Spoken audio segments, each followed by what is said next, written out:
لا إله إلا الله. عليكم ورحمة الله وبركاته. الحمد لله رب العالمين، والصلاة والسلام على رسوله المرسلين وعلى آله وأصحابه أجمعين. قال الله تعالى في القرآن العظيم: أعوذ بالله من الشيطان الرجيم، بسم الله الرحمن الرحيم. وقضى ربك ألا تعبدوا إلا إياه وبالوالدين إحسانا إما يبلغن عندك الكبر أحدهما أو كلاهما فلا تقل لهما أف ولا تنهرهما وقل لهما قولا كريما. وقال نبينا عليه الصلاة والسلام: الجنة تحت أقدام الأمهات، أو كما قال عليه الصلاة والسلام. புகழ் அனைத்தும் அல்லாஹ் ஜல்ல ஷானஹு தஆலாவுக்கே உரித்தாக. அவனுடைய வற்றாத கிருபை எம்பெருமானார் நபிகளாய் ரசூலுல்லாஹி ஸல்லல்லாஹு அலைஹி வஸல்லம் அவர்கள் மீதும், அவர்களின் அடிச்சுவடுகளை அப்படியே பின்பற்றி வாழ்ந்த உத்தம சத்திய சஹாபாக்கள், தாபியன்கள், தபஅ தாபியன்கள், ஹத்தாபுகள், வலிமார்கள், இன்னும் குறிப்பாக அந்த மஜ்லிஸில் வீற்றிருக்கக்கூடிய நம் அனைவரின் மீதும் அல்லாஹ்வின் சாந்தியும் சமாதானமும் நபிகளாஹி ரசூலுல்லாஹி ஸல்லல்லாஹு அலைஹி வஸல்லம் அன்பும் ஷஃபாஅத்தும் நிலவட்டுமாக. ஆமீன். கண்ணியத்திற்குரியவர்களே, இந்த உலகத்தில் ஒரு மனிதன் இன்னொரு மனிதனை சார்ந்திருக்கிறான். அதாவது பிற மனிதனிடத்தில் தேவையாக இருக்கிறான்.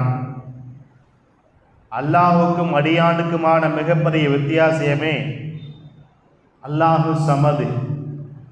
அவன் யாரிடமும் தேவையாகாதவன். ஆனால் மனிதனோ பிறரிடம் தேவையாகக்கூடியவனாக இருக்கிறான். குறிப்பாக உறவுகளிடத்தில் அவனுடைய தேவை மிக மிக அதிகமாக இருக்கிறது. அதிலும் குறிப்பாக அவனுடைய பெற்றோர்,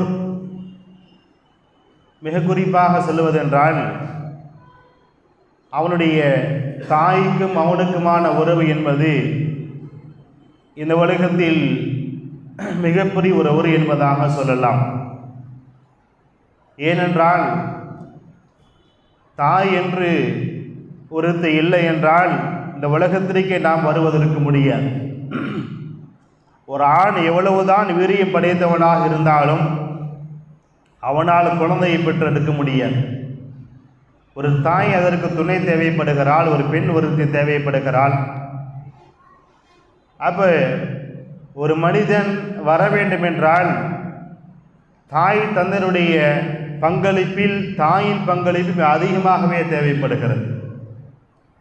தாயை எந்த இடத்தில் வைக்க வேண்டும், நாம் எந்த இடத்தில் அவர்களை வைத்திருக்கிறோம். வருடம் மே மாதத்தினுடைய 2வது ஞாயிற்றுக்கிழமை அன்னையர் தினம் என்பதாக அனுசரிக்கப்படுகிறது. அதனுடைய நெருக்கத்தில் அமர்ந்திருக்கிற நாம் இந்த சமூகத்திற்கு அன்னையை பற்றியான, தாயை பற்றியான செய்தியை நாம் சொல்ல கடமைப்பட்டிருக்கிறோம். அல்லாஹ் தாயை பற்றி அறிமுகம் செய்கிற பொழுதே வஸைனல் இன்சான பிவாலிதை, நாம் இந்த மனிதனுக்கு வசியத்து செய்திருக்கிறோம். என்ன தெரியுமா? தன்னுடைய பெற்றோர்களுக்கு இவன் உபகாரமாக இருக்க வேண்டும், பெற்றோருக்கு கட்டுப்பட வேண்டும் என்பதை நாம் வசியத் செய்திருக்கிறோம். அதை அல்லாஹ் சொல்லுகிற பொழுது காரணத்தோடு சொல்லுகிறான். ஹமலத்துஹு உம்முஹு வஹ்னன் அலா வஹ்னின், மிகப்பெரிய ஒரு வலிக்கு மேல் வலி. அந்த நேரத்தில் தான், அப்படிப்பட்ட ஒரு வலியை சுமந்துதான் இந்த குழந்தையை அந்த தாய் பெற்றெடுத்தாள் என்று அல்லாஹ் சொல்லுகிறான். அது மிக கடினமான வலி, அதை நாவினால் சொல்லி முடிக்க முடியாது.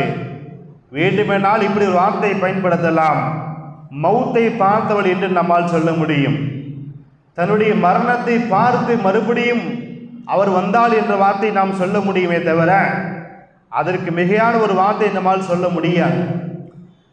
நாம் கேள்விப்பட்டிருக்கலாம், கணவன் மனைவி பாசம் இல்லாத சமயத்தில் தன்னுடைய மனைவியுடைய பிரசவத்தை யோசித்தாலே போதும், நமக்கு செய்கிற உபகாரத்தில் அதை விட வேறு உபகாரமே வேண்டாம். அதை நாம் சிந்தித்தாலே போதும், நம்மால் அப்படிப்பட்ட ஒரு வழியை தாங்கிக் கொள்ள முடியுமா என்பதை நாம் யோசிக்கிற பொழுது கண்ணீர் தார தேரையாக வருவதை தவிர ஒரு வழி இல்லை. அல்லாஹ்வே அதை மிக அழுத்த திருத்தமாக சொல்லுகிறான். வலிக்கு மேல் வலி, தாங்க முடியாத வழியிலே பெற்றெடுத்தான் தெரியுமா? அத்தோடு விட்டு விட்டாயா நீ? அவள் பால் குடிப்பாட்டுவது என்பது 2 வருட காலம் உனக்கு பால் குடிப்பாட்டினாள். சாதாரணமான வார்த்தை அல்ல. பால் குடிப்பாட்டுவது என்பது தன்னுடைய எல்லா விதமான ஆசையான உணவுகளை தூக்கி எறிந்துவிட்டு தன்னுடைய குழந்தைக்கு சேராதே என்கிற காரணத்தினால் அந்த உணவை விடுகிறார் அல்லவா? அது ஒரு ஆண் தனக்கு பிடித்த உணவை விடுகிற பொழுதுதான் அது நமக்கு தெரியும். தன்னுடைய தூக்கத்தை இழக்கிறார். பகலெல்லாம் குழந்தையை பார்த்து அந்த களைப்பில் இரவு உறங்குகிற பொழுது குழந்தை அழுதால் ஒரு தகப்பன் என்ன தெரியுமா செய்வான்? இந்தா குழந்தை அழுவு தெரியாம தூங்குற அப்படின்னு சொல்லதான் முடியும். இறக்கப்பட்ட ஒரு வார்த்தையை நம்மால் சென்று பார்க்க முடியுமா? அப்படியே சென்று பார்த்தாலும் குழந்தை அழுகை அடக்குமா? தாயிடத்தான் அந்த பாலை எல்லாம் வைத்திருக்கிறான். இப்ப தன்னுடைய எல்லா விதமான தேவைகளை தூக்கி எறிந்து விட்டு, ஏன் எத்தனையோ ஆண்கள் தன்னுடைய தகப்பனார் வஃபாத்தாகிவிட்ட பொழுது அடி கழுவதற்கு கூட சிந்திக்கிற அந்த நேரத்தில், அது ஒரு அசுத்தமாக பார்க்கக்கூடிய அந்த நேரத்தில், ஆனால் தன்னுடைய குழந்தையினுடைய அசுத்தங்களை சொல்லி முடிக்க முடியாது. எல்லாவற்றையும் அந்த தாய் சுத்தம் செய்கிறாள். எதற்காக?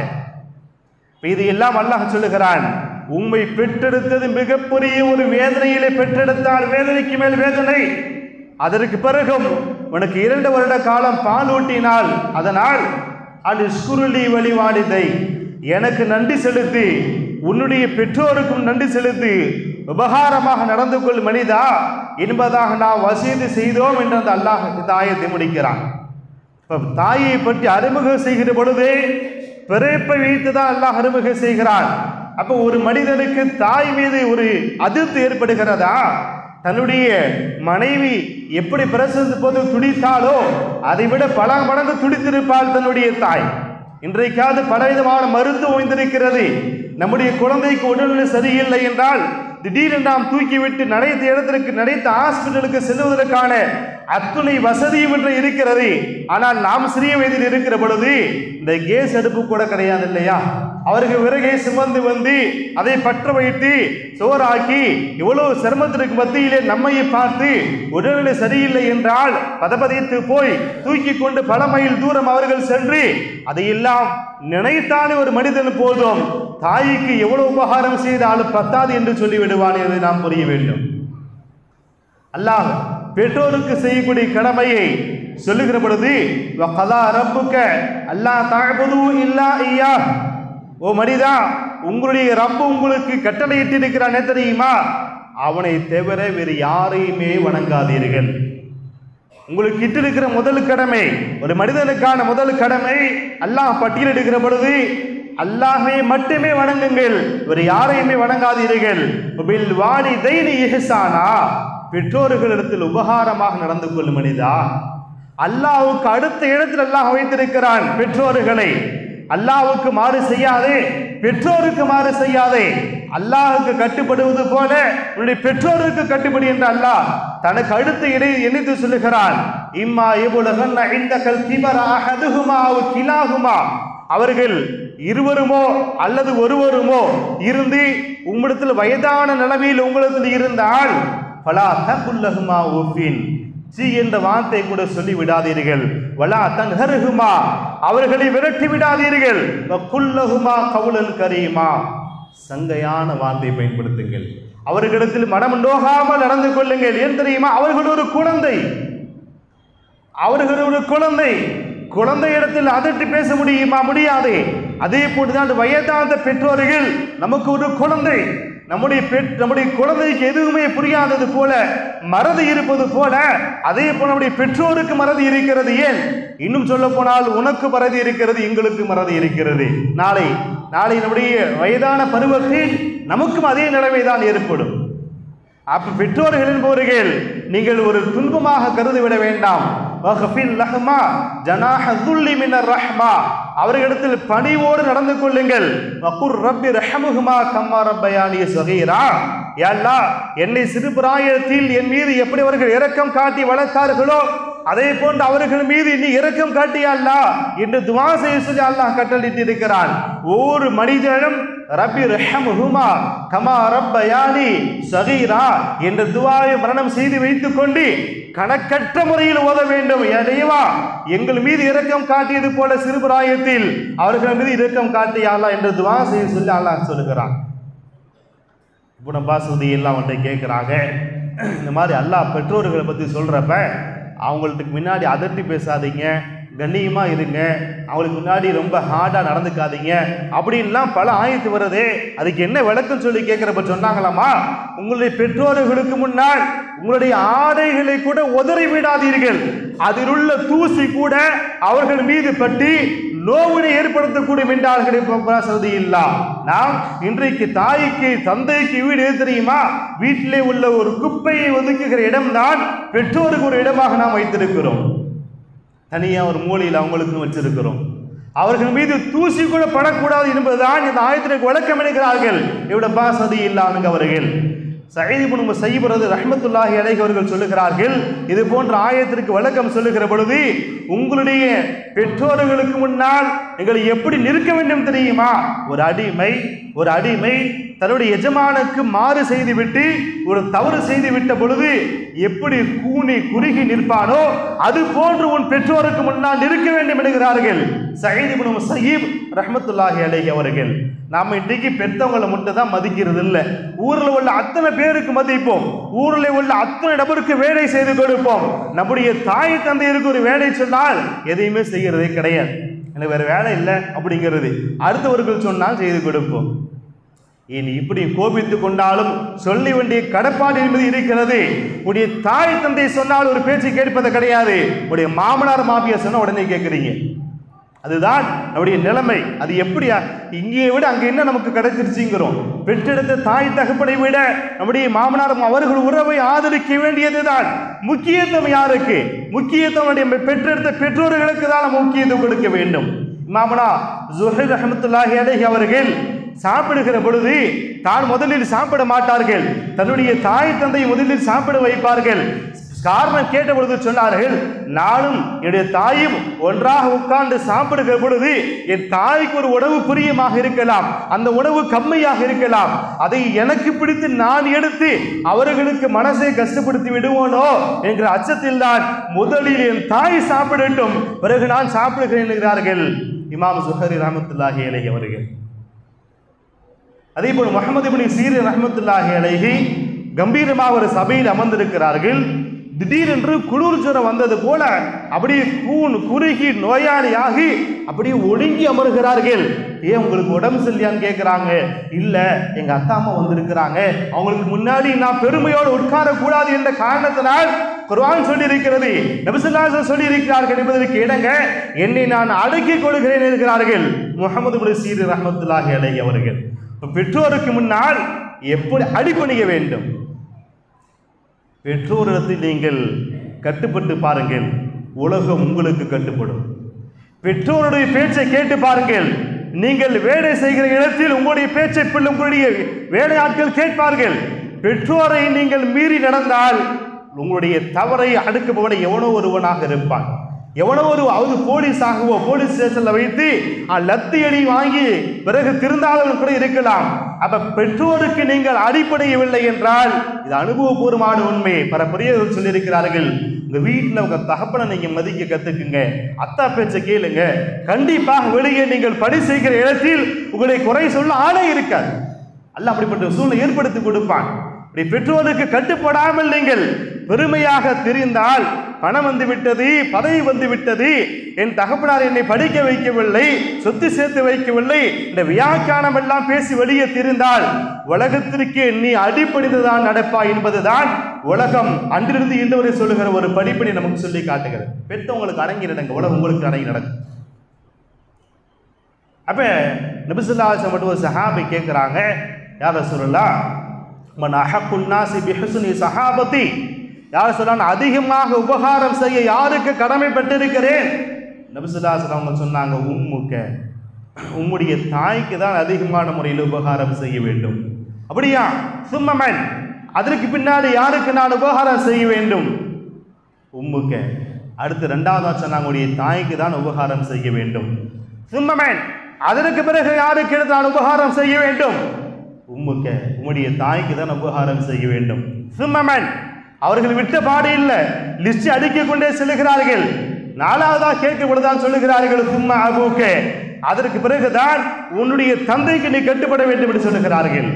3 முறை நபி ஸல்லல்லாஹு அலைஹி வஸல்லம் அவர்கள் தாய்க்கு தான் கட்டுப்பட வேண்டும் என்று கட்டளையிட்டு இருக்கிறார்கள் என்பதை நாம் புரிகிறோம்.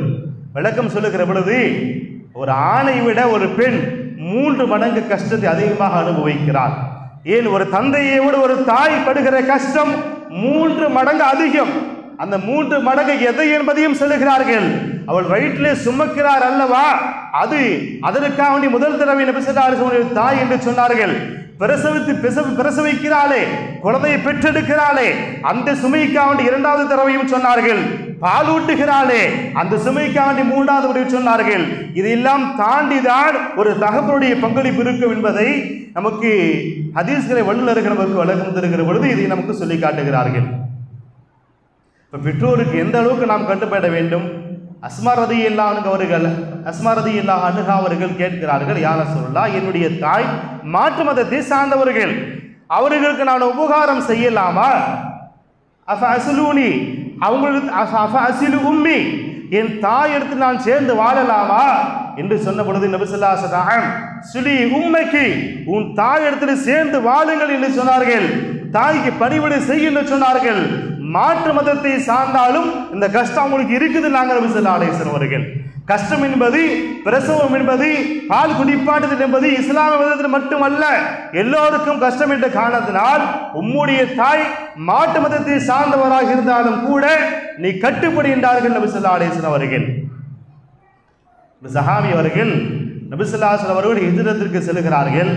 அப்போ சொல்றாங்க, யா ரசூலல்லாஹ், நான் உங்ககிட்ட பைஅத் செய்யறதுக்கான ஹிஜ்ரத்துக்கு நான் வரப்ப எங்களுடைய தாய் தந்த 2 பேருமே அழுதாங்க, என்னை அழுது கஷ்டப்பட்டு வழி அனுப்பி வச்சாங்க அப்படின்னாங்க. நபி ஸல்லல்லாஹு அலைஹி வஸல்லம் சொன்னாங்க, இர்ஜி இலைஹிமா ஃபாலிஹிகுஹுமா கமா அபகைதஹுமா, நீ வீட்டுக்கு போ, அவர்கள் இருவர்களை எப்படி நீ அழ வைத்தாயோ அதே போன்று அவர்கள் இருவர்களை சிரிக்க வை, வீட்டுக்கு போனாங்க. விளக்கம் சொல்லுகிறது, நபி ஸல்லல்லாஹு அலைஹி வஸல்லம் அவர்களோடு ஹிஜ்ரத் செய்தல் என்பது எவ்வளவு பெரிய பாக்கியம். ஹிஜ்ரத் என்பதே நம்முடைய வாழ்க்கையில் எல்லா விதமான பாவங்களையும் மன்னித்து விடும். அது நபி ஸல்லல்லாஹு அலைஹி வஸல்லம் அவர்களோடு செல்கிற பயணம் எவ்வளவு பெரிய, இத்தனை பெரிய பாக்கியம் அல்லவா? அத்தனை பெரிய பாக்கியத்தை விட சிறந்தது உடைய பெற்றோரை கண்குளிர்ச்சியாக வைத்துக் கொள்கின்றார்கள் நபி ஸல்லல்லாஹு அலைஹி வஸல்லம் அவர்கள். பெற்றோர்களை அப்படியெல்லாம் பார்த்து கொள்ள வேண்டும். அப்படி பார்த்து கொண்டால் நமக்கு என்ன கிடைக்கும் தெரியுமா? உம்முடைய குழந்தைகள் உங்களை நன்றாக பார்த்து கொள்வார்கள். நீங்கள் உங்கள் பெற்றோரை நல்ல முறையில் நடந்து கொண்டால், கவனித்துக் கொண்டால், உங்களுடைய பிள்ளைகள் உங்களை நன்றாக கவனித்துக் கொள்வார்கள். நீங்கள் நினைக்கலாம், நான் நிறைய பணம் காசு சேமித்து வைத்திருக்கிறேன் என் பிள்ளைக்கு, அல்லது யாருடைய உதவி இல்லாமல் நாளே வாழ முடியும் என்று நினைக்கலாம். ஆனால் பிறருடைய உதவி என்பது வயதான காலகட்டத்தில் கண்டிப்பாக தேவைப்படுகிறது. ஒரு சம்பவம் ஒன்று படித்த நினைவுக்கு வருகிறது. ஒரு வீட்டில் வயதான தன்னுடைய தந்தையினுடைய தொல்லை தாங்க முடியாமல் திட்டுகிறான், அடிக்கிறான். ஒரு கட்டத்தில் தந்தையை பழைய மூட்டையில் கட்டி ஒரு கிணற்றில் தூக்கி எறிவதற்காக உயிரோடு அப்படியே கட்டி தூக்கி செல்கிறான். அப்படி போகிற வழியில் ஒரு கிணறு ஒன்று வந்துருச்சு. கிணத்துல தூக்கி போடலாம் அப்படின்னு சொல்லி தூக்கி போடுறப்ப அந்த தந்தை மூட்டை அவிழ்த்து கொண்டு வெளியே வந்து சொல்லுகிறார், இவ எனது அருமை மகனே, இந்த கிணத்துல தூக்கி போடாதப்பா, அடுத்த கிணத்துல தூக்கி போடு. ஏன் தெரியுமா? இந்த கிணத்தில் தான் என் தந்தையை நான் தூக்கிப்பேன் என்கிறான் அந்த தகவல். அப்ப இவனுடைய தந்தைக்கு இவன் செய்த கொடுமை எல்லாம் இவன் மகன் செய்கிறான். இதுதான் வாழ்க்கை. நீங்கள் எப்படி வாழுகிறீர்களோ அது போன்ற ஒரு வார்த்தை தான் உங்களுக்கு ஏற்படும். சமீபத்தில் ஒரு அழகான ஒரு பதிவு என்ன அப்படின்னா, ஒரு இமேஜ், அதில் 2 பேர் இருக்கிறாங்க. அதாவது தகப்பன் அந்த பிள்ளையை கூட்டிட்டு ஸ்கூலுக்கு போகிறப்ப அந்த பிள்ளை சொல்கிற மாதிரி, எப்பா என்னை விட்டுட்டு போயிடாதப்பா அப்படின்னு அந்த குழந்தை அழுகுது. அதற்கு கீழாகவே அந்த இமேஜில் இருக்குது அதே குழந்தை பெரியாளாகி அந்த தகப்பன் அந்த வீல் சேரில் உட்காந்துட்டு முதியோர் இல்லத்துக்கு முன்னால் தள்ளி கொண்டு இருக்கிற பொழுது, எப்பா என்னை விட்டுட்டு போயிடாதப்பான்னு தகப்பனு கெஞ்சுகிறான். 2மே ஒரே வார்த்தை தான். அப்ப நம்முடைய சிந்தனை என்பது பணம், பெருமை, அந்தஸ்து, பதவி, சமுதாயத்தில் நாம் இப்படி திரிய வேண்டும். எத்தனையோ நபர்கள் தான் பணி செய்கிற இடத்திற்கு தன்னுடைய தாயையும் தந்தையையும் அருவருப்பை கடந்து வரவிடாமல் இருக்கிற சம்பவத்தை நாம் கேள்விப்படுகிறோமா இல்லையா? எத்தனையோ ஃபங்க்ஷனில் இவள் தான் என்னுடைய தாய், இவள் தான் என்னுடைய தந்தை என்று அறிமுகப்படுத்தாமல் இருக்கிறோம். அவருடைய அருவருப்பான தோற்றத்தை வைத்து அவர் டீசென்டாக இருந்தால் அறிமுகம் செய்கிறோம், இவள் தான் என்னுடைய தாய் தந்தை என்று அறிமுகம் செய்கிறோம். தோற்றம் சரியில்லை, ஆடை சரியில்லை என்றால் தன்னுடைய தாய் தந்தை கூட மறுக்கக்கூடிய எத்தனையோ படித்த மேதாவிகள் வாழ்ந்து கொண்டிருக்கிற காலகட்டத்தில் தான் நான் வாழ்ந்து கொண்டிருக்கிறோம். தாயுடைய அந்தஸ்து நமக்கு புரியவில்லை. ஒரு சம்பவத்திலே சொல்லுவார்கள், தகப்பனை இழந்த தாய் ஒருவர் ஒரு கண் தான் இருக்கிறது, ஒரே ஒரு கண்ணை வைத்து வாழ்க்கை நடத்துகிறார். ஒரு ஆண் குழந்தை இருக்கிறது. பிழைப்பதற்கு எந்த விதமான வருமானம் இல்லாமல் மிக சிரமப்பட்டு கூலி வேலை செய்து எந்த அளவுக்கு வேலை செய்ய முடியுமோ அந்த அளவுக்கு வேலை செய்து தன்னுடைய பிள்ளையை படிக்க வைக்கிறான். பிள்ளை பெரியாளாகிறான். நல்ல படிப்பை படித்து அவனை பெரியாளாகிவிட்டு அவனுடைய கல்லூரியிலே சென்று தாய் சென்றதற்காண்டி பார்க்க நேருகிற பொழுது அழுக்கு சேலை, ஒரு கண் தெரியாத குருடி தன்னுடைய நண்பர்களிடத்தில் அறிமுகப்படுத்துவதற்காக மறைத்து வைத்து விட்டு அங்கே பார்த்தவுடன் வந்து நின்று, உள்ளெல்லாம் வராதமா, எனக்குன்னு ஒரு மதிப்பு இருக்குது என்று தள்ளி வைத்து விடுகிறான். தாயும் ஏமாற்றம் அடைந்தவராக வீட்டுக்கு திரும்புகிறார்கள். வேறு யாருமே இல்லை. இப்படியெல்லாம் கஷ்டப்பட்டு என்னுடைய மகனை படிக்க வைத்தேனே நினைத்து அவர்கள் கதறி கதறி அழுகிறார்கள். பின்னாட்களில் ஒரு நாள் அவன் மகன் படித்து முடித்து விட்டு வெளியிலே வேலைக்கு செல்கிறான். அவனை பார்க்க வேண்டும் என்ற ஆசை தந்தைக்கு தாய்க்கு ஏற்பட்டு விட்டது. மறுபடியும் அந்த மகனை தேடி பார்ப்பதற்காக வேண்டியே உழைக்கிறார். தன்னுடைய சாப்பாட்டை எல்லாம் இழந்து என்னுடைய மகனை எப்படியாச்சு பார்த்துடணும் என்பதற்காக வேண்டி வேலை செய்கிறாள். மகனை பார்ப்பதற்காண்டி கதவை தட்டினால் மகன் அந்த வீட்டில் இல்லை. அவங்க மனைவியும் பிள்ளையுமா இருக்கிறாங்க. கதவு திறந்து பார்த்தவனே பயந்து விட்டு விகாரமான தோற்றத்தை பார்த்து பயந்து தெரிந்து ஓடுகிறாள். இவன் மனைவியும் இந்த தாயை பார்த்ததில்லை, பிள்ளைகளும் இந்த தாயை பார்த்ததில்லை. யாரோ இதை நினைத்து பிச்சைக்காரை போன்று வந்திருக்கிறாரே என்று அவர் பயந்து தெரிந்து ஓடுகிறார். மகன் வருகிறான். இங்கெல்லாம் ஏமா வர, என் பிள்ளை பயப்படுறாங்கல்லம்மா அப்படின்னு அந்த தாயை விரட்டுகிறான். அந்த தாய் மறுபடியும் தன்னுடைய சொந்த வீட்டிற்கு செல்லுகிறார்கள். அவள் பட்ட கஷ்டத்திற்கு அளவே இல்லை. நினைத்து அவர் அழுகிறாள், உருகிறாள். பின்னாட்கள் ஒரு நாள் இறந்து விட்டதாக தகவல் வருகிற பொழுது இந்த ஆண் குடும்பத்தோடு வீட்டுக்கு செல்கிறான். சிலரின் வாழ்க்கை இப்படித்தான். உயிரோடு ஹயாத்தோடு இருக்கிற பொழுது பெற்றோரை கவனிப்பது இல்லை.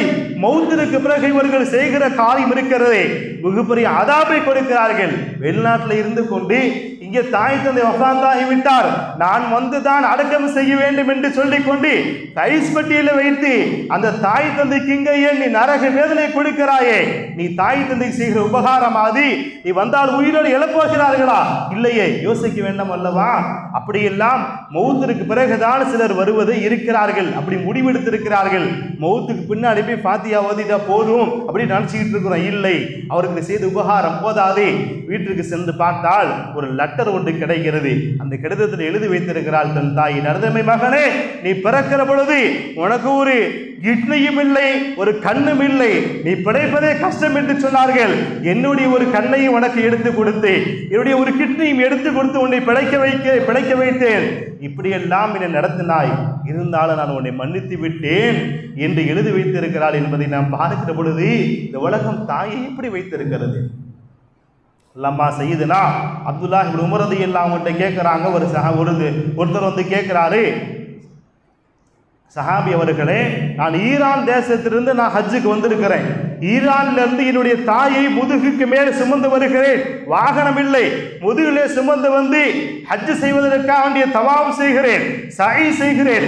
மினா, அரஃபா, முஸ்தலிஃபா, அதற்கு பிறகு மக்கா, இப்படி ஹஜ்ஜுடைய அமல்களை எல்லாம் ஈரான்ல இருந்து தொடங்கி மக்கா வரைக்கும் என் தாயை தோளில் சுமந்தவாறே நான் சென்று செய்துவிட்டேன்.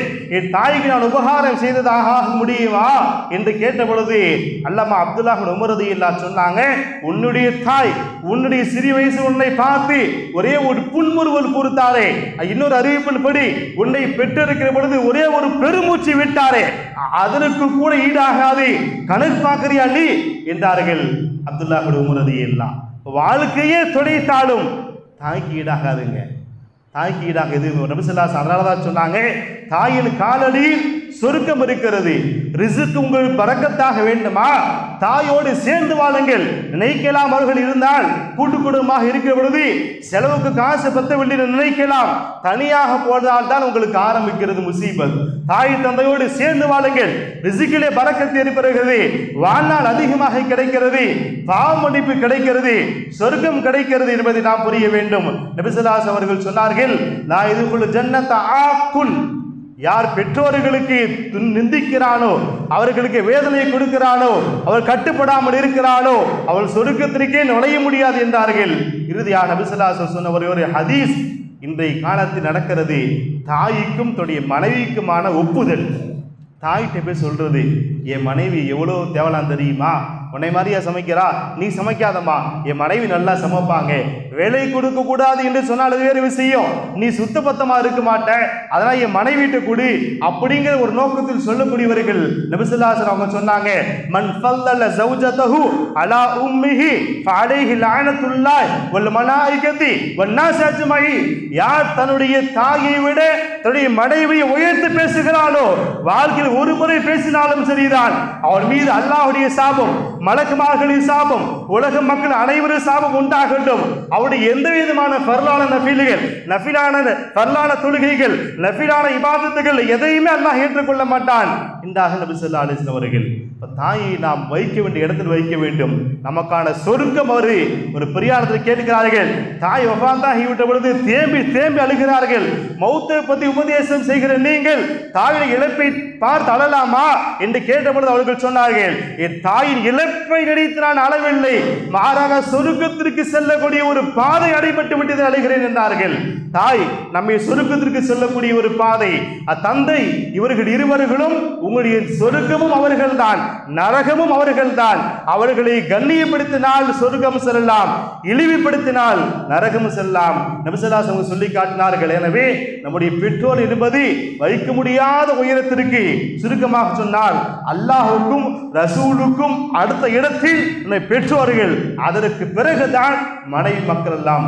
ஆனால் நாம் எல்லோருக்கும் மேலாக மனைவியை முற்படுத்தி தாயை வீட்டை விட்டு வெளியே அனுப்புகிறோம், முதியோர் இல்லத்திற்கு அனுப்புகிறோம், அவளை வெறுக்கிறோம், அவளை தள்ளி வைக்கிறோம், தனி கொடுத்திடம் செல்கிறோம். அவுது பில்லா, இந்த இப்படிப்பட்ட இந்த முசீபத்தான வாழ்க்கை நிலைக்கும் நினைத்தீர்களா? பரக்கத்தில்லாத வாழ்க்கை. தாய் தந்தையரோடு வாழுங்கள், அதான் பரக்கத்தான வாழ்க்கை, சொர்க்கம் வரை கொண்டு சேர்க்கும். வல்ல ரஹ்மான் நாம் எல்லாருடைய பெற்றோர்களுக்கு கீழ்ப்படிந்து அவருடைய சொல் பேச்சை கேட்டு அவர்களை கண்ணியப்படுத்தி இந்த அல்லாஹ் வசலை பொருத்தத்தை பெற்று பெற்றோருடைய பொருத்தத்தை பெற்று சொர்க்கம் செல்வடைய பாக்கியத்தை வல்ல ரஹ்மான் நமக்கெல்லாம் தந்துரில் புரிவானாக. வாஹ தஅவானா அல்ஹம்துலில்லாஹி ரப்பில் ஆலமீன்.